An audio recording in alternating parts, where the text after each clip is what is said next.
Hey guys, this is National Master Kevin Yang back at it with another video. So, of course, this will be part of the simul of this past week that I did from 5 to 7 p.m. on Fridays. Always come check it out. Play if you want, but I'll be there. And you can get a free game against me. I'm not like Magnus Carlsen level, but I'm there for you to improve. I will be supporting you the entire way. So let's get into the game I played against Sethey5. So I'm white, our Jessica member is black, and let us look at the game.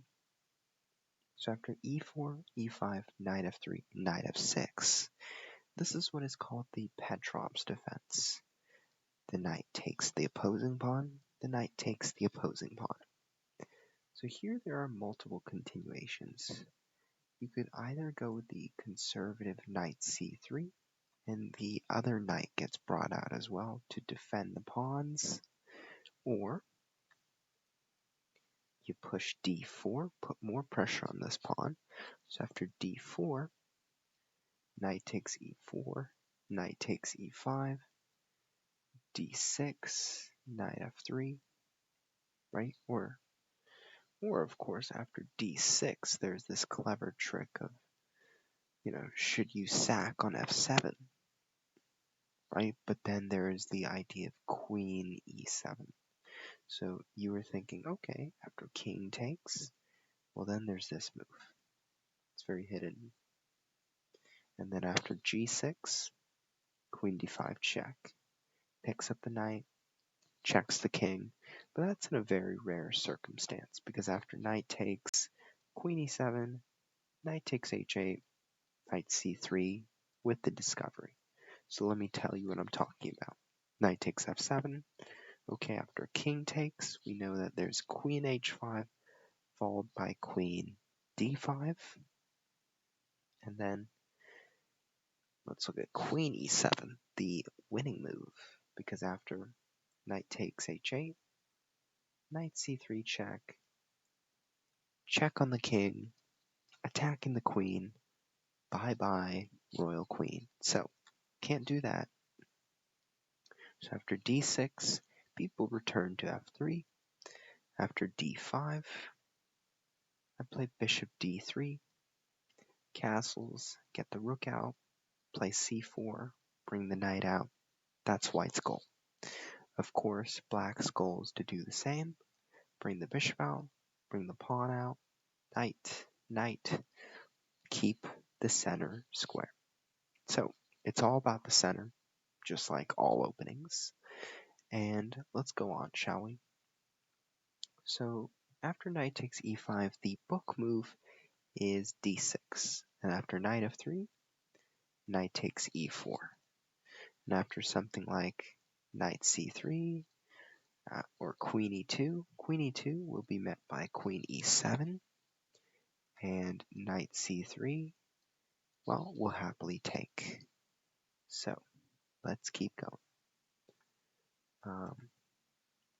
So after knight takes e5, knight takes e4, I played queen e2. I said, let me just hint this discovery.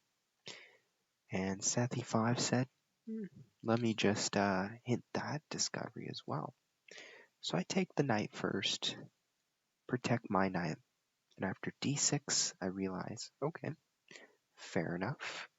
My knight cannot move because my queen is hanging. So I play d4. I support the knight. I say, if you want to get your piece back, you're going to have to sacrifice a pawn.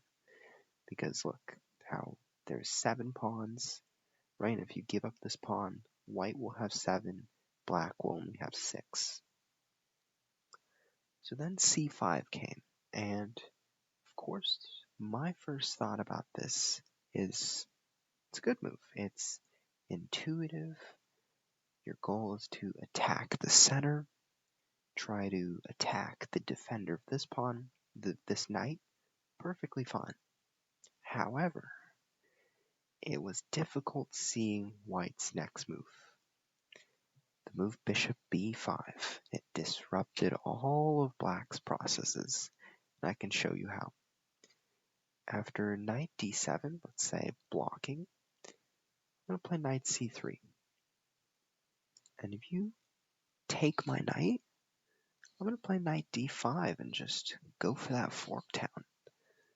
After queen d8, I'm going to play queen takes with check. Knight cannot take because the bishop is pinning, right? So bishop e7 has to happen, and I take that pawn. I get these vulnerable pieces right here. After rook f8, let me just bring in another guy. Let me just look toward him, right? Because we'll be threatening knight f6. Like, for example, a6 happens, knight f6 check. The bishop pins the knight, so the bishop has to take. And queen takes is a very, very beautiful checkmate. Of course, that doesn't happen in a real world. It does happen sometimes, but it's all practice. So let's look at this. After knight d7, knight c3 sort of protects the queen as well. So let's say c takes d4 happens, right? Knight takes d7. Okay, my queen cannot take it because the queen is pinned, right? The queen is pinning each other. So bishop has to take it. After queen takes, bishop takes, king takes, and let's say knight e2. Now, white has two pieces. Black only has one. So you can tell that obviously white is winning. So in terms of material, of course, I don't know if black's going to make a comeback or not, but in terms of material, this position is won. Now let's look at the game continuation. Because after bishop d7, we just show another line. Queen takes b7. Goodbye rook, and maybe goodbye knight. We'll find out.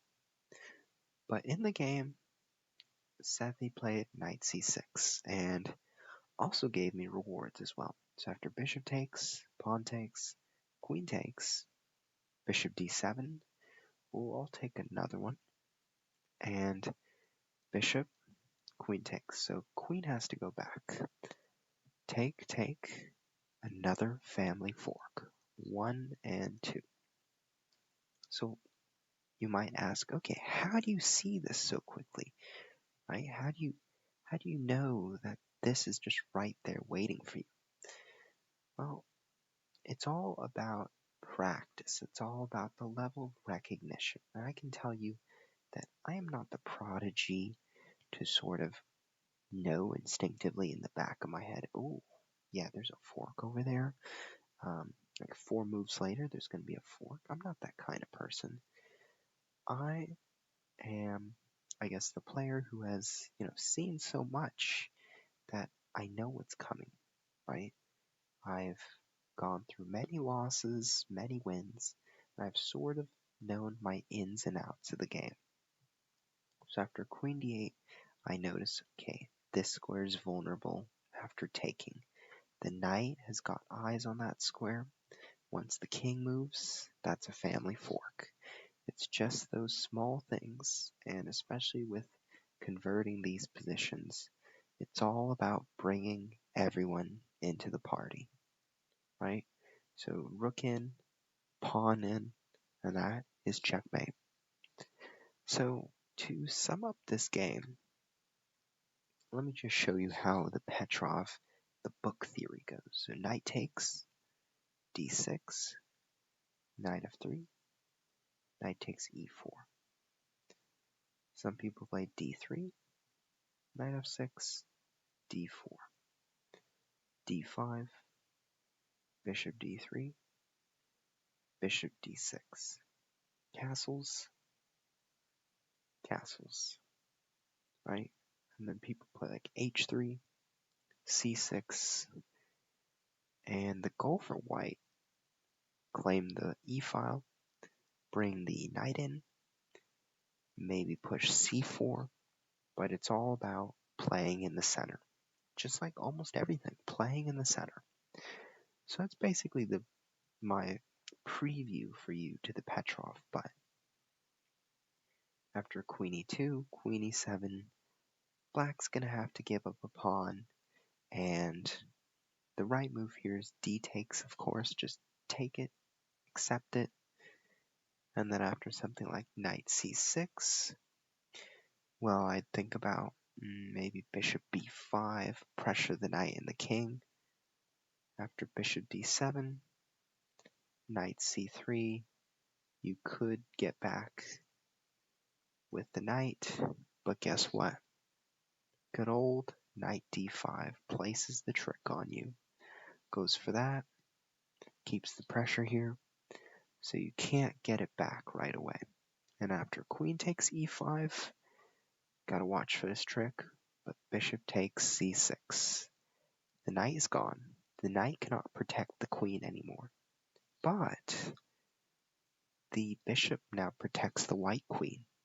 And so it's just those mysterious things in calculation, those very interesting tactics that make those happen. Trust me, this is a tactic for sure. Because here, you are, quote, removing the defender, but you're also protecting your own piece, right? So, of course, some things you can develop through puzzles, but other than that, the game was just rocked by this one move. C5. Yeah. But other than that, it was a decent game. Just the move c5, of course. Now, have fun. Don't forget to subscribe, like or comment, and just have fun, because that's the most important thing here. Whatever you do, puzzles, opening, whatever, your best work will be put when you have fun. So, thank you.